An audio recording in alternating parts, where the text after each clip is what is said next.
cuyo nombre es Jehová de los ejércitos. Y en tu boca he puesto mis palabras, y con la sombra de mi mano te cubrí, extendiendo los cielos y echando los cimientos de la tierra, y diciendo a Sión, pueblo mío eres tú. Despierta, despierta, levántate, oh Jerusalén, que bebiste de la mano de Jehová el cáliz de su ira, porque el cáliz de aturdimiento bebiste hasta los sedimentos. De todos los hijos que dio a luz, no hay quien la guíe, ni quien la tome de la mano, de todos los hijos que crió. Estas dos cosas te han acontecido, asolamiento y quebrantamiento, hambre y espada. ¿Quién se dolerá de ti? ¿Quién te consolará? Tus hijos desmayaron, estuvieron tendidos en las encrucijadas de todos los caminos, como antílope en la red, llenos de la indignación de Jehová, de la ira del Dios tuyo. Oye pues ahora esto, afligida, ebria y no de vino. Así ha dicho Jehová tu Dios, tu Señor y tu Dios, el cual aboga por su pueblo. He aquí he quitado de tu mano el cáliz de aturdimiento, los cimientos del cáliz de mi ira, nunca más los beberás. Y lo pondré en mano de tus angustiadores, que dijeron a tu alma, inclínate y pasaremos por encima de ti. Y tú pusiste tu cuerpo como tierra y como camino para que pasaran. ¿Cuántos dicen amén? Tiempos difíciles pasó en el pasado el pueblo de Israel, muy difícil, muy duros. Y también la Biblia nos habla de los tiempos de angustia de Jacob, que tienen que ver con el futuro. Y el Señor nos puso en el corazón, a Sinker y a mí, que fuéramos en este momento tan difícil para Israel, a visitarles, a estar con ellos. No llevábamos un plan escrito y definido, pero el Señor tenía todo preparado.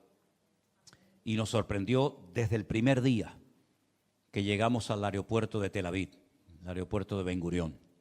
Llegamos al aeropuerto y nos sorprendió muchísimo que estaba todo vacío.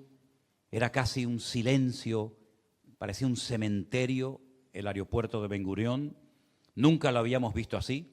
Siempre vamos con grupos, siempre hay alegría y gozo de los grupos que vienen y hablan en alta voz, pero en esta ocasión esos pasillos enormes que parecían interminables estaban llenos de fotografías, tanto a la derecha como a la izquierda, de todos los niños, ancianos, mujeres, familias enteras que han sido secuestrados, y allí estaban sus fotografías con sus nombres, tanto a la entrada como a la salida del aeropuerto. Eso es algo que te impacta mucho cuando llegas.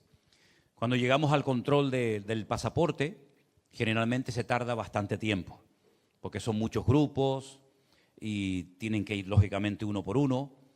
Y había como dos filas, la de los israelíes y la de los extranjeros. En la de los extranjeros había 3 personas, un señor delante de nosotros, Sinker y yo. Tardamos 5 minutos en pasar el control del pasaporte, y cuando salimos, donde se recogen las maletas, otra vez te llevas un golpe tremendo porque estaban todas las cintas paradas, no había nadie.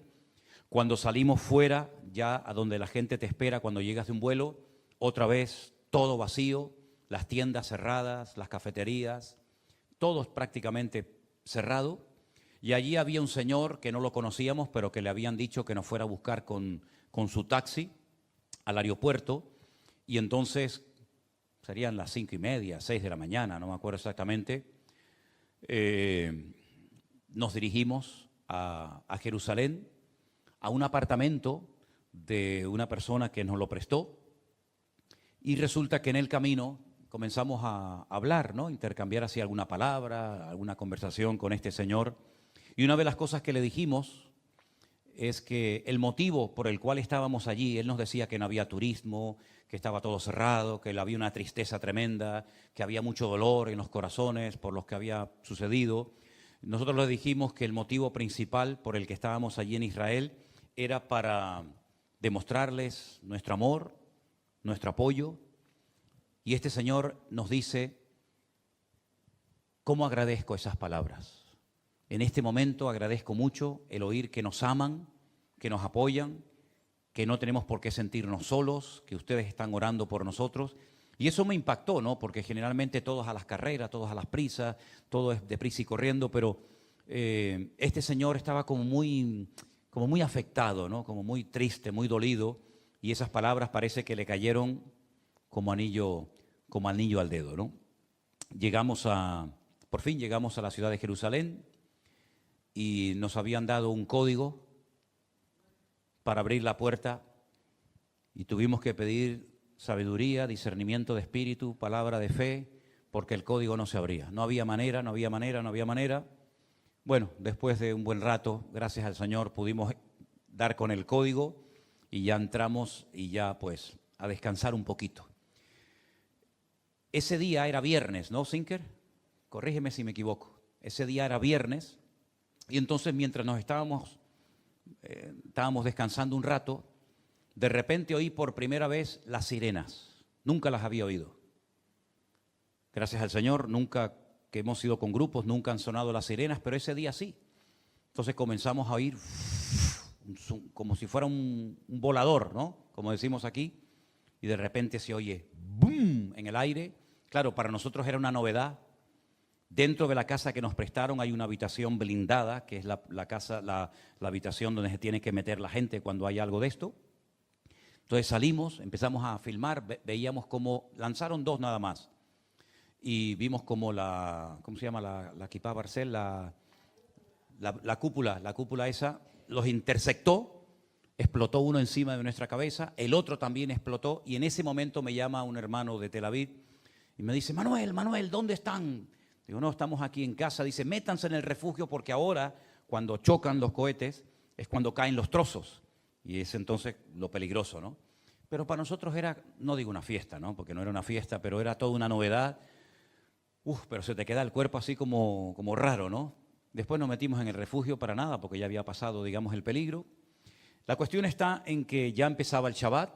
Justo cuando empezó el Shabbat fue cuando lanzaron estos señores, por decirlo de alguna manera, estos dos cohetes. Al día siguiente, porque ese viernes salimos, finalmente salimos. Yo tengo todo aquí apuntado para que no se me olvida nada. Salimos a dar un paseo por la ciudad de Jerusalén y me di cuenta que había un señor pintando un cuadro. Todas las tiendas estaban cerradas, pero él estaba en medio del barrio judío pintando un cuadro. Y yo me acerqué para verlo, hablar un poquito con él. Y en eso salió un señor que era el único que tenía la tienda abierta, el único. Empezamos a hablar con él, nos invitó a entrar a la tienda, nos confesó que tenía 2 hijos peleando en el ejército en la Franja de Gaza. Bueno, para no hacerla muy larga, al final terminamos abrazados, orando, llorando los 3, orando los unos por los otros allí y diciéndoles que íbamos a orar por sus hijos para que el Señor los guardara, para que el Señor los protegiera. Y agradecían tanto el decir que les amamos, que estamos con ustedes. Yo pensaba que nos iban a hacer algún problema porque como veníamos de España y con el fenómeno que tenemos en el gobierno, pues había hecho unas declaraciones, yo pensaba que nos iban a decir algo, pero no, gracias al Señor todo salió bien. Este señor se llama Yossi Sahi, 2 hijos en el ejército, estuvimos orando con él y seguimos dando vueltas por la ciudad, nos encontramos con chicos argentinos, con los cuales también tuvimos la oportunidad de hablar y de compartir muchas cosas. Al día siguiente, todo está cerrado, era día de reposo, día de Shabbat, pero salimos a la calle a ver si encontrábamos milagrosamente un lugar donde poder tomar un café, porque en la casa no había absolutamente nada, más que un bote de gel y uno de champú, y desayunar eso, pues como que no. Venía un señor con una taza de café, que será por las ganas que teníamos de tomar café, pero venía oliendo la taza de café a 50 metros. Echaba el humito y todo, ¿no? Y le digo, mire, ¿dónde compró la taza de café? Me dice, no, hoy no se puede comprar nada, hoy es Shabbat, está todo cerrado.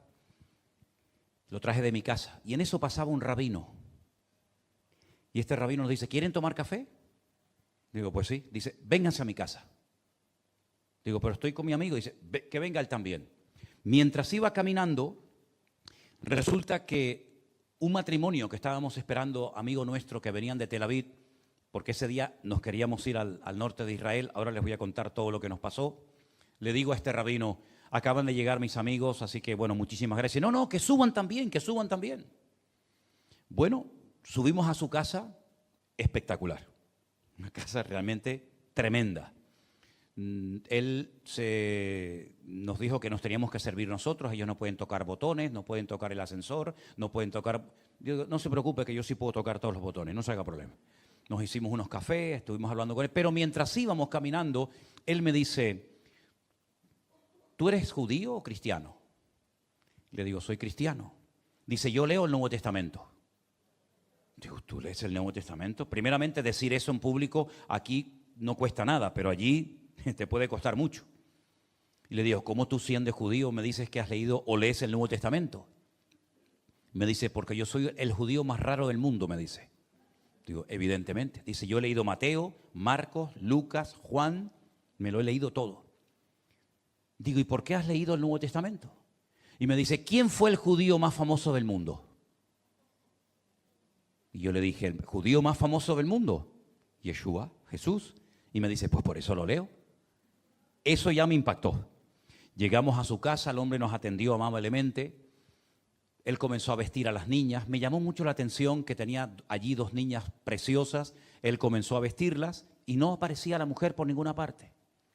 En eso se abre una puerta y veo salir a una señora con el pelo muy cortito, muy deteriorada. Y entonces es cuando nos confiesa que su esposa tiene leucemia. Yo dije, caramba, qué cosa. Después volvimos a quedar en una segunda ocasión con este señor y hace unos días, bueno, concretamente, si no recuerdo mal, ayer o antes de ayer, me llamó y el día 4 y 5 de enero se va a venir aquí a Tenerife. Sí, una cosa increíble. Este matrimonio que venía de Tel Aviv me dice, ellos me llaman Manuel. Dice, Manuel, de verdad que lo que te pasa a ti en Israel no le pasa a nadie, ¿eh? Eso de invitar a un judío, a unos cristianos a desayunar a su casa, eso no lo hace nadie. Digo, bueno, pero nosotros hemos venido enviados por el Señor y el Señor desde el minuto 1 no ha parado de sorprendernos. Y yo le decía a Sinker, digo, oye, hemos empezado este día espectacular. Un rabino nos ha parado en la calle y nos ha invitado a su casa que lee el Nuevo Testamento. Nosotros estábamos contentísimos. Pero ese día la idea era irnos a Galilea, al norte del país. No fuimos por la carretera que siempre vamos, porque no era conveniente, nos fuimos por toda la costa y queríamos ir a la ciudad de Tiberias, donde hay un matrimonio encantador. Él tiene 93 años, se llama Jacobo, y ella se llama Susana y tiene 87. Y siempre les hace mucha ilusión que los vayamos a visitar. Ellos nos han conocido por el canal de YouTube, siguen los cultos. Probablemente, vete tú a saber si nos están viendo ahora, les mandamos un gran saludo. Nos tenían toda la mesa preparada, con comida, bueno, era algo tremendo. Fui con Sinker, con este matrimonio, estaba allí también su hijo que no lo conocía, pero resulta que cuando vamos por el camino desde Jerusalén hasta Galilea, el coche empieza a hacer un ruido raro y nos damos cuenta de que la rueda delantera derecha se ha pinchado, está rota. Tuvimos que echarnos a un lado para cambiar la rueda por la rueda de repuesto.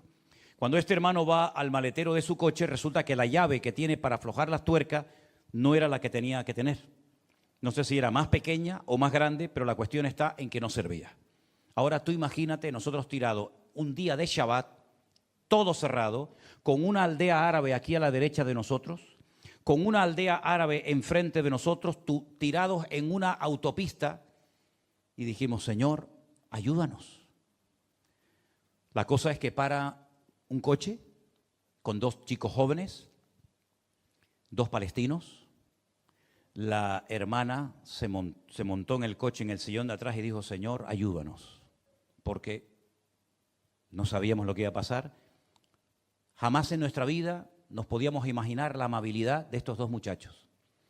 Nos intentaron ayudar, ellos llamaron por teléfono, empezaron a hablar en árabe, y yo decía, capaz que ahora vienen la tribu de allí y nos llevan también a nosotros, ¿no? Bueno, el caso es que vino otro coche con las llaves que necesitábamos, cambiamos la rueda de repuesto y entonces yo me acerco por la ventanilla para darle un dinero. Le quise dar una propina, una ayuda al muchacho. Por cierto, tenía una cosa así redonda que suelta mucho humo. con pocas palabras, los que sepan, pues saben de qué me estoy refiriendo. Y me dijo, no, va. Digo, no, pero toma. Y no quiso aceptar el dinero. Entonces me fui por la otra ventanilla al compañero y me dice Sinker, tírale el dinero por la ventana.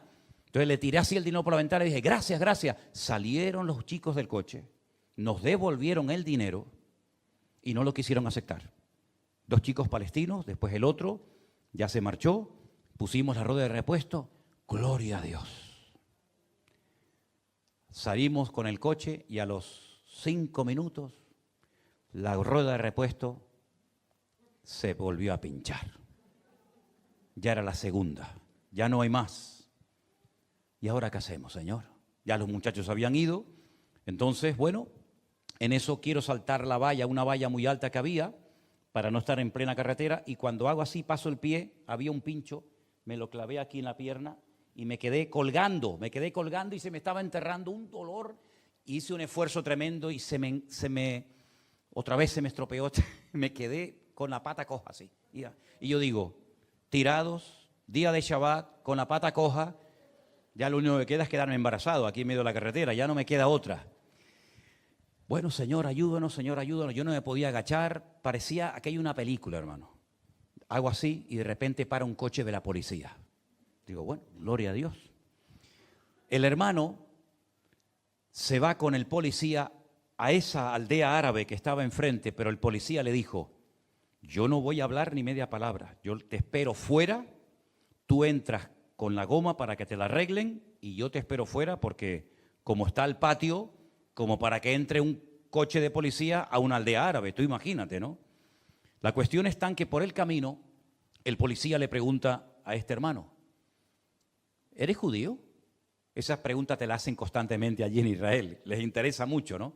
Y él dice, no, soy cristiano. Y el policía le dice, yo también soy cristiano, Dios te bendiga, hermano. Wow, bendito sea Dios. Dice, en mi pueblo somos 5.000 cristianos. Mucha gente no sabe eso. Y tenemos 3 congregaciones. Wow, fue tremendo. Tuvo que comprar una rueda nueva. Imagínate cuando este policía con este hermano llega a una población árabe, los árabes enseguida volvieron la cara, porque claro, si vas en un coche de policía, se supone que tú también debes ser otro policía. La cuestión es que tuve que comprar una rueda nueva, completamente nueva, la pusimos y ahora no vayan a decir, ¿otra vez se le pinchó? No, gracias a Dios no. A la tercera va la vencida. Llegamos a Tiberias, estuvimos con los hermanos, fue un tiempo precioso, ¿verdad, Sinker? Tiempo maravilloso. Los hermanos nos estaban esperando, nos pusieron allí un montón de comida. Bueno, fue tremendo. Yo le hice como una pequeña encuesta, una pequeña entrevista a esta hermana que está en YouTube, no sé si la habéis visto, un matrimonio realmente encantador. Llevan 69 años viviendo en Israel. Cuando llegaron a Galilea solamente había 4 creyentes, 2, ellos 2 y 2 más. Como los perseguían, se metían con ellos, se tenían que ir a las montañas a orar para que no se metieran con ellos. Hoy en día tienen una congregación preciosa de 400 miembros. Una bendición tremenda. Bueno, la cuestión está, eso fue el día sábado, ya hablé de las ruedas pinchadas, ya hablé de lo bien que nos trató Jacobo y Susana en su casa. Al día siguiente viajamos rumbo a Askelon, una ciudad al sur de Israel, y visitamos esa congregación donde hace aproximadamente unos 10 años yo estuve predicando en esa iglesia, y esa es la iglesia de este pastor que se llama Daniel y su esposa se llama Betty. Los dos son de origen argentino, son de Buenos Aires, pero llevan ya unos cuantos años con sus hijos viviendo en Israel.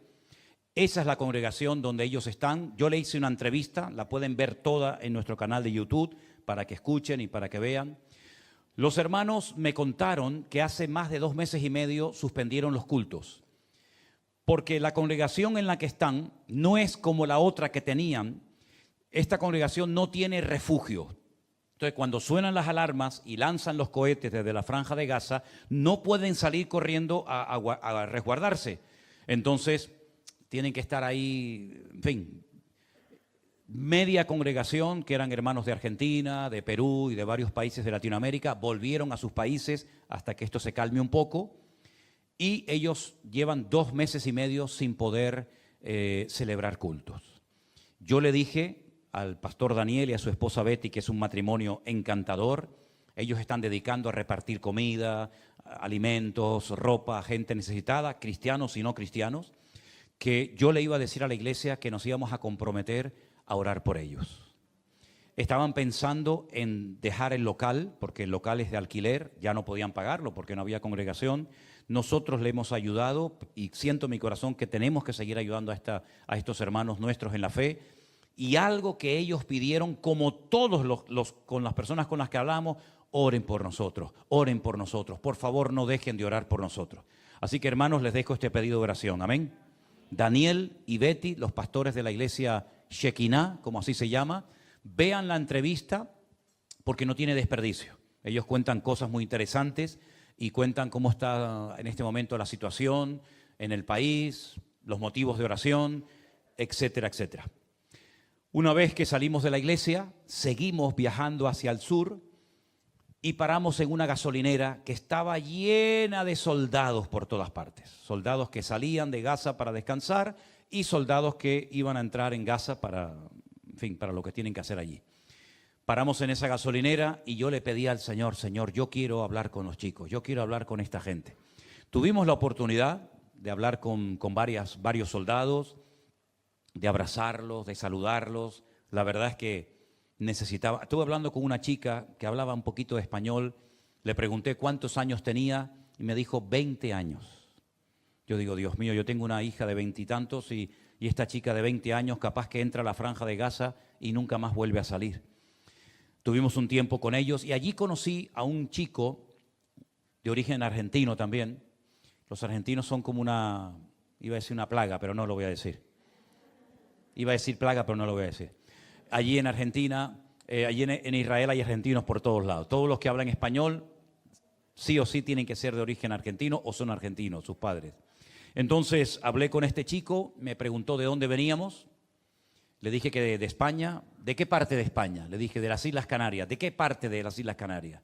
Digo, ¿entiendes tú? Dice, yo estuve en La Palma, él es reportero fotográfico, trabaja para distintas revistas y periódicos, y vino a La Palma cuando explotó el volcán y estuvo haciendo un reportaje fotográfico y ahora se iba al sur de Israel, a lo más abajo, a hacer, está sonando un teléfono por ahí, dígale que está ocupado. Iba a hacer un reportaje a los gitanos del desierto, me dijo así, los gitanos del desierto que viven allí en el sur de Israel, y estuve hablando con él. Él vive en un kibutz. Un kibutz es como un pueblo, una aldea, donde todo se reparte, donde hay una solidaridad, se vive en comunión, comen juntos, la mayoría son agricultores o ganaderos. Y bueno, le estuve haciendo muchas preguntas y le dije, oye, quiero hacerte una pregunta, tal vez un poco comprometida. Si no quieres responderme, no pasa nada. Él me dijo, no, pregunta. He oído, y quiero saber si es verdad, que la mayoría de la gente de los kibutz son ateos, que no quieren saber nada de Dios. Y me dijo, efectivamente, más del 80 y pico por ciento, 88% creo que me dijo, no queremos saber nada de la religión. Y yo le dije, pero espera un momento, la religión es una cosa y Dios es otra. La religión puede ser que estés harto de ella, pero Dios no tiene nada que ver con la religión. Entonces me queda mirando y me dice, tú eres católico, ¿no? Entonces ahí me dio pie para darle testimonio, para explicarle.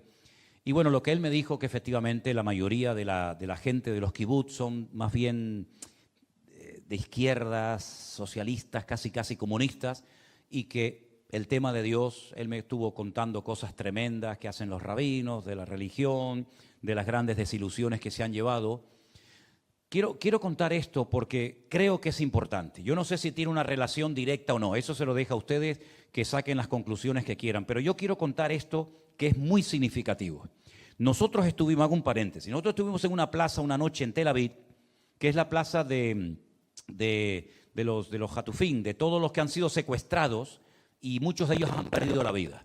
Es una plaza redonda y en el centro hay una fuente y alrededor de la fuente hay un montón, es como altares, han hecho altares con fotografías, con camisetas, con velas, con recuerdos de los chicos que han muerto, de los que están secuestrados, y allí todos los días van los familiares pues a protestar, a recordar a los que han fallecido, y es un ambiente, pues ya se pueden imaginar, ¿no? Yo lo que quería también era acercarme a ellos también, ¿no? Para hablarles. Tuve la oportunidad de acercarme a un grupo grande de jóvenes que estaban delante de la fotografía de un amigo que lo habían asesinado el día 7 de octubre. Había allí velas encendidas. En fin, aquello es como un santuario. Y estando en aquella plaza, me enteré que una semana antes del 7 de octubre, del fatídico 7 de octubre, en esa plaza se iba a celebrar una reunión de oración, porque era la conclusión, la finalización de una fiesta que es la fiesta de Sukkot, y el último y gran día de la fiesta, lo dice así en el Evangelio según San Juan, dice que se celebra lo que se llama la alegría de la Torá, la Simchat Torá, que es una fiesta de alegría. Se sacan los rollos de la Torá, de la Biblia, se canta, se ora y se le da gracias a Dios por haber terminado el ciclo de lectura de los primeros 5 libros de la Biblia. Cuando comenzaron a orar y a hacer una especie de reunión, de culto, diríamos nosotros en público, una señora que había venido de Alemania para ese día especial en Tel Aviv, vio que comenzó a venir un montón de gente, judíos, con una serie de banderas, y los agredieron e interrumpieron esa reunión de oración. Y esta señora que vino de Alemania dijo: parece mentira, yo vengo a mi país para orar en público y los de mi país me atacan y me impiden orar como yo quiero orar aquí en mi tierra, ¿no? Hacer mis oraciones o lo que sea. Interrumpieron la reunión, el culto de oración, llamémoslo así. Una semana más tarde, en esa misma plaza, se estaban recordando a todos los muertos que cayeron en aquel famoso día 7 de octubre. ¿Casualidad? ¿No casualidad? Yo lo cuento simplemente como anécdota. Muchas veces es mejor respetar que meterse con algo que a lo mejor no entendemos o en lo que no estamos de acuerdo, pero el respeto forma parte de los principios básicos de la educación. Y cuando encima me dicen que la inmensa mayoría de los habitantes de esos kibbutz no quieren saber nada de religión, de Dios, de Biblia, etcétera, etcétera, y que ese fue uno de los motivos por el cual hicieron esa famosa fiesta de tecno, que fue una fiesta de libertinaje, de sexo, de droga, de todo, pues oye, ¿qué quieres que te diga? Zinker, después cuando él pase lo puede comentar, tuvimos la oportunidad de ir una noche a una playa en la ciudad de Askelon. Ya estaba oscureciendo y vimos a un montón de soldados cerca de la orilla jugando un partido de fútbol. Pero otro montón de soldados estaban sentados en un muro tomando allí cervezas y hablando entre ellos y bromeando, y nos fuimos acercando poquito a poco a ellos, hasta que al final nos pudimos presentar y ellos comenzaron a silbar a los compañeros que estaban jugando al fútbol y todos vinieron y empezamos a hablar con ellos y bueno, nos dimos abrazos y esos chicos iban a entrar ese día a las 4 de la madrugada a la Franja de Gaza. Nosotros recibimos todos los días los nombres y las fotografías de todos los chicos que mueren cada día en Gaza. Yo estuve mirando, casi tratando de fotografiar en mi mente la cara de todos y de cada uno de ellos. Y créame que cada mañana cuando me levanto y veo las fotografías, estoy tratando de decir, sería aquel, porque muchos de los que entran, lamentablemente luego no salen, ¿verdad? Y eran jóvenes de 18, 19, 20, 21, 22, 23, 24 años, niños, que esa noche iban a entrar a jugarse la vida para defender a su pueblo. Zinker le preguntó a uno de ellos, ¿qué te dijo? Cuando le hiciste la pregunta, ¿qué opinas de todo esto?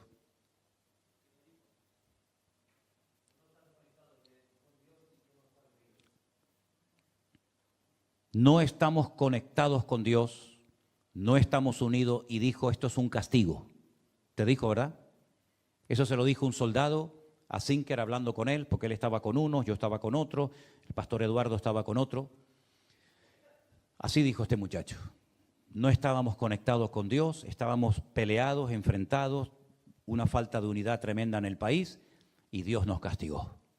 Bueno, yo te digo sinceramente, yo he ido muchas veces a Israel, ya he perdido la cuenta, y yo nunca he visto a la gente tan sensible y tan abierta a que hables con ellos, a que ores con ellos, a acercarte, a abrazarlos, a saludarlos, como en este viaje que hicimos. Nunca había visto, o será que yo en otros viajes no voy a lo mejor a esto que fuimos ahora, a animar, a consolar, a apoyar, ¿verdad? Porque vamos con grupos y ir con grupos pues es otro mundo. Pero la verdad es que vimos una sensibilidad porque la gente está muy dolida. Porque en el ambiente se respira, ¿qué va a pasar? ¿Cuándo va a terminar esto? ¿Cómo va a terminar todo esto? ¿Cuánta gente tiene que seguir muriendo, verdad? Entonces, bueno, fue realmente una experiencia tremenda la que tuvimos esa noche allí con los chicos. Eduardo, el pastor Eduardo, pastor que es pastor en Beersheba, se portó muy bien con nosotros. Nos trató de maravilla, nos llevó a todas partes. Una noche lo llevamos a él a Beersheba, se quedó en su casa y nosotros nos fuimos conduciendo hasta Jerusalén. Él al día siguiente viajó en la guagua, en el autobús, y nos contó de su hijo, que también está en el ejército, pero hay cosas que no puedo contar porque, en fin, su hijo está en un lugar que no puede dar ningún tipo de información. Pero Eduardo nos contó, este pastor, quiero que escuchen este testimonio. ¿Cuántas veces, hermano y hermana, le estoy aburriendo? Perdone, si me extiendo, hágame una señal, porque es que tengo 685 páginas. No, es mentira, no. Y voy por la tercera. No, son bromas. El pastor Eduardo, como acabo de decir, pastor en Beersheba, comenzó a sentir fuertes dolores de espalda. Antes de contarle el testimonio, ¿cuántas veces ha orado usted por algo y no ha recibido respuesta a su oración, aunque está orando con fe, está orando eficazmente en el nombre de Cristo, según usted cree en la voluntad de Dios, pero la respuesta no viene? ¿Hay alguien que ha tenido esa experiencia? Bien. El año pasado, en este mismo día, hoy es día 28 de diciembre, ingresó Miriam en el hospital, en la residencia de la Candelaria. El primer informe que nos dieron fue catastrófico. Solamente había 2% de posibilidad de que no tuviera metástasis en el cerebro. El 98% apuntaba a lo que le acabo de decir. Este mismo día, el año pasado. Imagínense la gratitud que tengo en mi corazón porque Miriam acaba de cumplir un año. Así de claro. La situación de más impotencia de mi vida. Jamás me quejé, jamás le dije al Señor por qué, pero no sabía ni cómo orar. Le dije al Señor, llévame a mí, dime lo que quieres que haga. Le dije incluso a Miriam en algún momento, si quieres dejo el ministerio, me dedico solamente a ti. Señor, lo que tú me pidas yo lo hago. Y comenzamos a orar y a orar, ustedes, lógicamente, y muchísimos hermanos. De hecho, cada vez que me encuentro con hermanos, y después les voy a contar si me acuerdo otro testimonio también. La cuestión está en que a veces Dios no responde inmediatamente, pero eso no significa de que no ha oído la oración. Oírla oye, pero a veces por motivos que no sabemos, Dios no la responde inmediatamente. Y ahora les voy a contar el testimonio, tremendo. El pastor Eduardo comienza a sentir unos fuertes dolores de espalda. Va al médico y le dice, me duele mucho la espalda. El médico le manda lo típico, ¿no? Unas pastillitas, esto no es nada, unos masajes, un fisio y para adelante. Los dolores no se van en aumento, Finalmente le hacen una serie de pruebas y descubren que tiene una especie de enfermedad congénita, hereditaria, que consiste en que en la parte de arriba de la columna vertebral hay un trozos de médula que no tiene. Le falta trozos de médula. Al faltarle esos trozos de médula, prácticamente la muerte es inminente. La enfermedad la tuvo, pero no se había, despertado hasta ese momento de su vida. El médico le dice, despídase de su familia, porque esto es fulminante.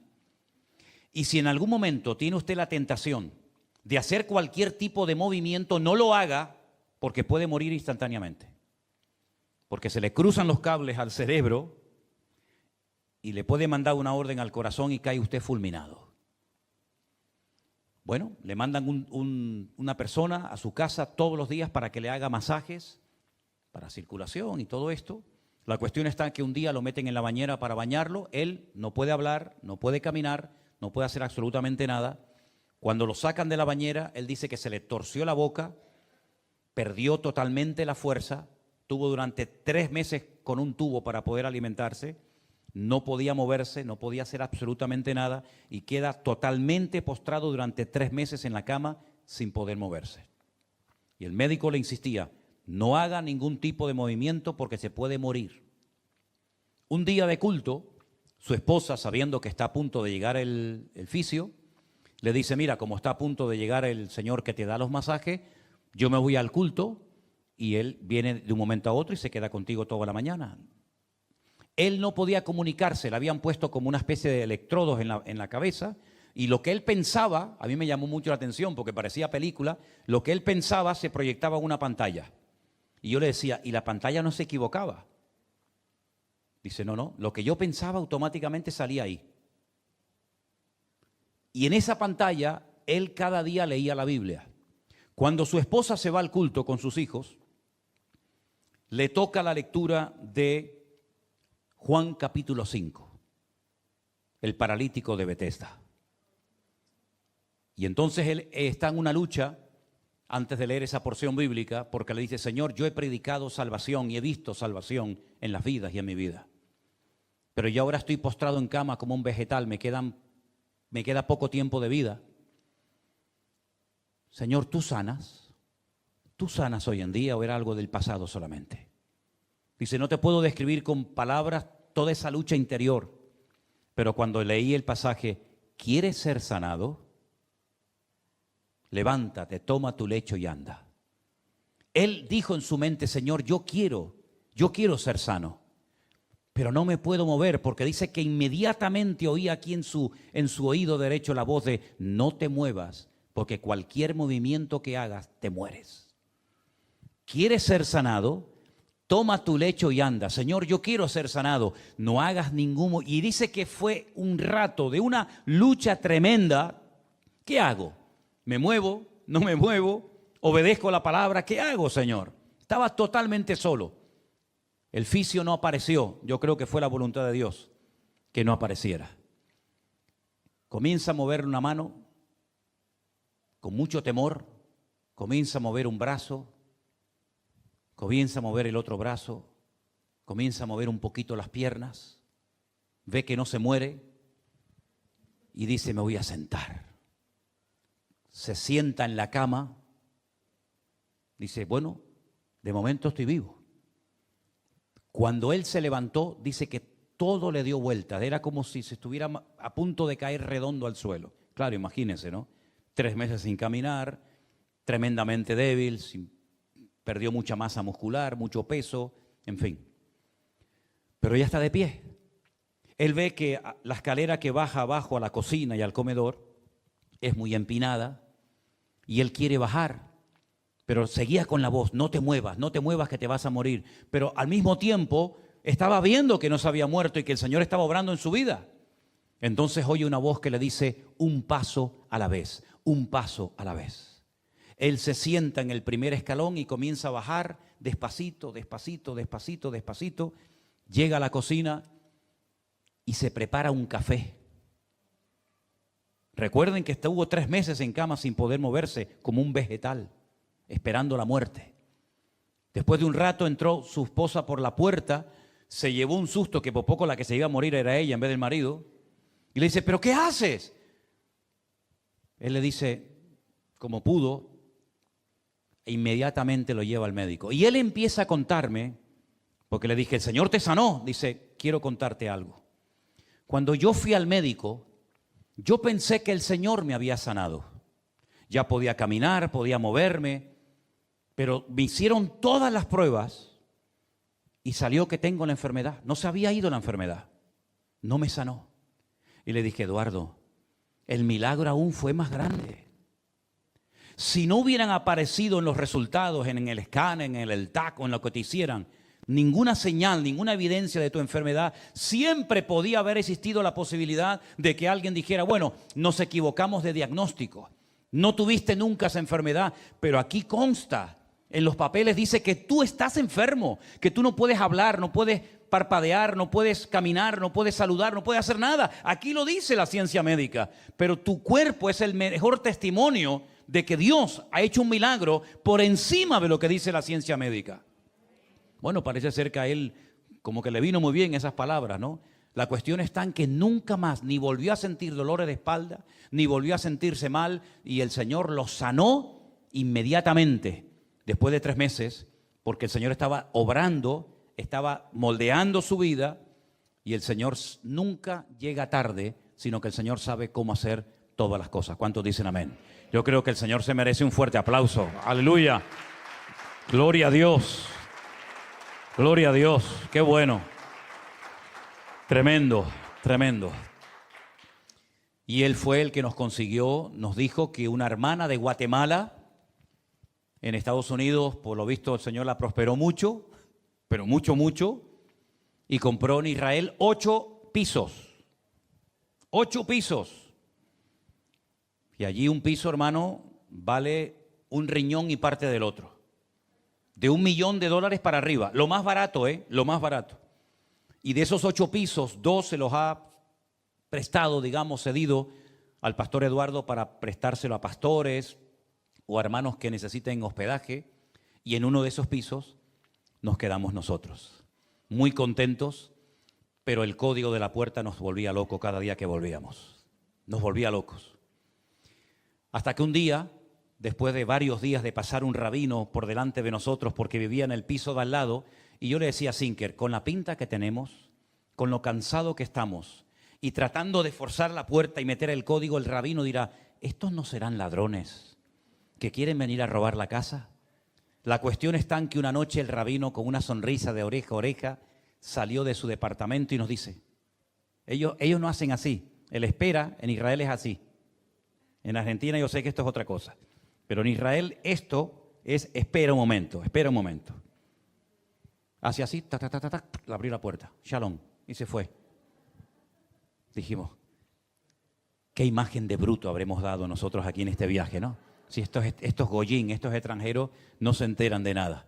Bueno, gracias al Señor pudimos entrar, gracias a la ayuda de este hombre. Descubrimos que lo estábamos haciendo al revés de lo que era y al final ya después hasta con chulería abríamos la puerta, ¿no? Ya como que controlábamos después de 40 intentos fallidos. Les conté el día del programa de Navidad un encuentro que tuve con aquel matrimonio, ¿se acuerdan?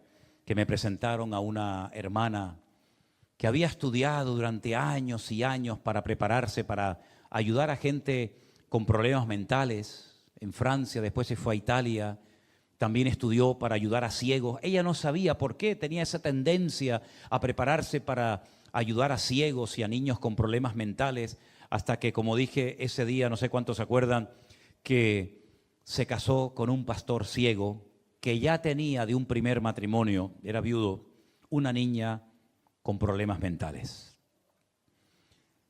A veces hemos hecho cosas en la vida que no sabemos por qué las hicimos, pero fue, digamos, como un acto de fe. ¿No te ha pasado a veces que has hecho algo y has dicho, ¿y yo para qué hice esto? ¿Para qué vine aquí? ¿Para qué viajé allá? ¿Para qué visité a esta persona o al otro, o subí aquí o bajé allá? Y te quedas como diciendo, a veces como que perdí el tiempo. Pero la Biblia dice que nuestro trabajo en el Señor no es en vano. Y a veces se siembra con lágrimas, sin ver resultados, pero el Señor le mostró a esta hermana, que hoy en día lleva un grupo de mujeres en la vieja ciudad de Jerusalén, que ella se había preparado cuando era joven para ayudar a gente ciega y para ayudar a gente con problemas mentales, porque después, cuando ella se casara, se casaría con un pastor ciego y tenía una hija con problemas mentales. Dice la Biblia, acuérdate de tu Creador en los días de tu juventud. Yo creo que tenemos que replantearnos muchas cosas que a lo mejor estamos haciendo que no merece la pena que las sigas haciendo. Te lo digo de verdad.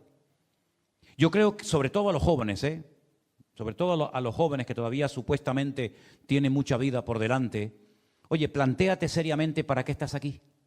Por ejemplo, a estos 2 muchachos que yo conocí ahora, que me hablaron de ellos, estos 2 chicos venezolanos. ¿Cómo os llamáis? Daniel y Joan.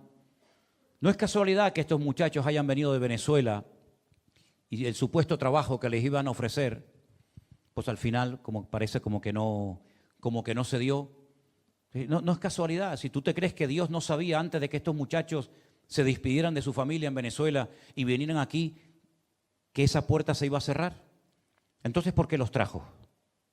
Pues porque Dios tiene un plan para ustedes aquí, pero que no era ese, es otro plan de Dios. Pero si te dice el Señor el plan que tiene para ti, a lo mejor te asustas y no vienes. Entonces te ofrece un trabajo, un mundano, el mundano te falla y te quedas aquí y prepárate para que el Señor te revele en cualquier momento el motivo por el cual ustedes están aquí. Y esa es la vida.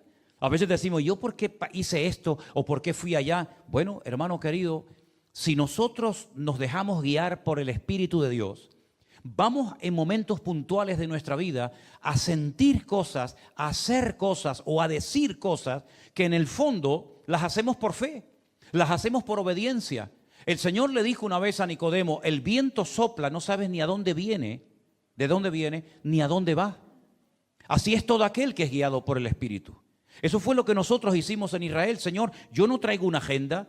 Yo tenía la idea de visitar a algunos hermanos, de visitar a algunos amigos, pero como dice esa canción que escribimos hace tiempo, ¿no? Abre la vela de tu corazón y deja que el viento del Espíritu te lleve.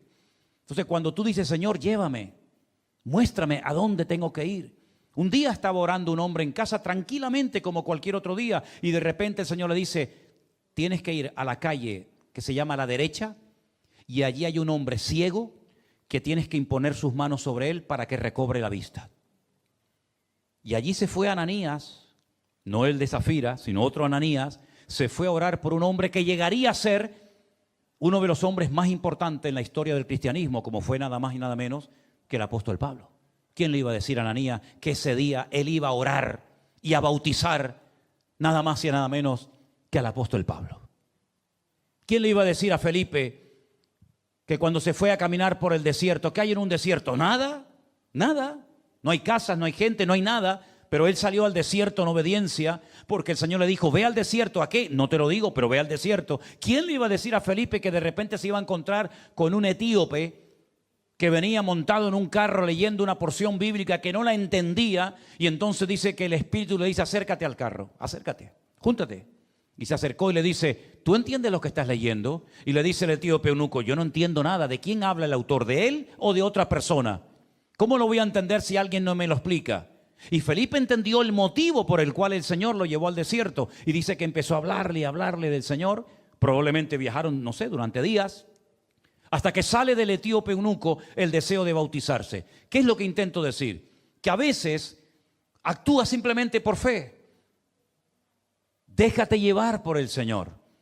A veces me dice la gente, es que no sé, a veces me despierto de madrugada y el Señor, o me viene a la mente el nombre de una persona. ¿Qué hago? Póngase a orar por esa persona. ¿O usted cree que el diablo lo va a despertar hoy a las 3 de la mañana para que ore por mí o para que ore por un hermano de la iglesia? ¿El diablo le va a hacer eso? El diablo lo que le va a meter un profundo sueño para que usted no ore nunca. Pero si usted se levanta por la noche y siente en su corazón el deseo de orar por algo o por alguien, hágalo. No sé por qué, no importa, hágalo. Tal vez en algún momento de su vida o en la eternidad, el Señor le dirá por qué esa noche le despertó a usted para que orara por ese hermano, por esa hermana, por ese pastor, por esa familia o por lo que sea. Entonces tenemos que acostumbrarnos a dejarnos sorprender. El factor sorpresa no lo podemos perder. No podemos caer en el error de decir, bueno, ya lo entiendo, ya lo conozco. No, yo no entiendo nada. Pero cuando tú te dejas llevar por el Señor te sorprende. Yo hace muchos años que no tengo agenda. ¿Para qué? Si el Señor después me la cambia toda. Entonces deja que el Señor te sorprenda, que el Señor te use de una manera tremenda. Cuando ya volvíamos, me monto en el avión de Madrid a Tenerife y cuando me voy a sentar, oigo, Manolo Sierra. Y yo veo un matrimonio y le digo, hola, mucho gusto, ¿me conocen? Dice, sí, somos unos hermanos de la iglesia de la Orotava. La iglesia de los hermanos de la Orotava. ¿Cómo está Miriam? Dios, qué increíble esto. Qué increíble esto. Unos hermanos que ven los cultos, que ven las reuniones, nos sentamos y vuelve a pasar otra persona y me dice, Manolo Sierra y Sinker. La chica Raquel, la